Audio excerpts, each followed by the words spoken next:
सूरह अल जिन्न का असल शुरुआत यहीं से होती है।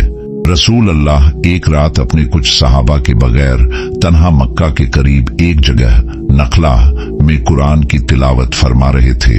उस वक्त आसमान से वहय का सिलसिला जारी था। जब आपने सूरह अर रहमान या कुछ आयात पढ़ी तो उसके आसपास जिन्न का एक जमात गुजर रहा था। उन्होंने कुरान की आवाज सुनी, रुक गए और चुपचाप सुनने लगे।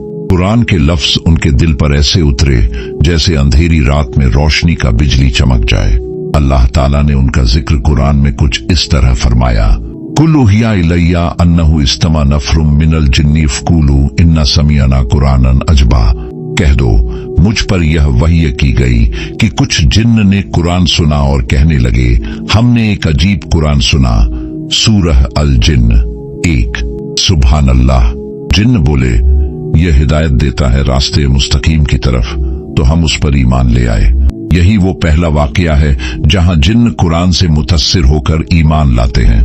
पहले वो कुफ्र और गुमराही में थे, शायद उनके कबीलों में शैतानी रिवायत थी, मगर जब कुरान का नूर उन तक पहुंचा तो उनका हाल बदल गया। हदीस में आता है, सहीह बुखारी और मुस्लिम में रिवायत है, रसूल ने फरमाया, मुझे हुक्म दिया गया कि कुरान पढ़ूं तो जिन्न मेरे पास आए और उसे सुनकर ईमान लाए। उस वक्त आपने उनको कुरान का पैगाम समझाया और वो अपनी कौम के पास वापस गए दावत लेकर। यहां से सूरह अल जिन्न का सिलसिला शुरू होता है। उन जिन्होंने जब अपनी कौम को बताया कि हमने एक नबी से मुलाकात की जिन्होंने ऐसी किताब पढ़ी जो हक और हिदायत से भरपूर है, तो पूरी जिन्न कौम में एक रूहानी इनकलाब आया। रसूल अल्लाह को उस वक्त उनका दिखना महसूस नहीं हुआ, लेकिन अल्लाह ने बताया कि उन्होंने सुना और ईमान लाए। यह वाकया हमें यह सबक देता है कि कुरान का असर इंसान तक महदूद नहीं, जिन्न तक भी पहुंचता है।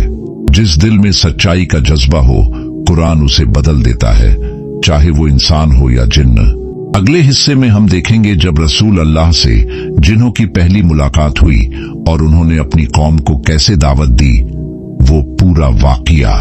तो दोस्तों, अगर आपको सीरीज का पहला हिस्सा अच्छा लगा है तो हमारे चैनल दीन-ए-मोहम्मद नेटवर्क को अभी सब्सक्राइब कर ले, क्योंकि ये तो बात शुरुआत है।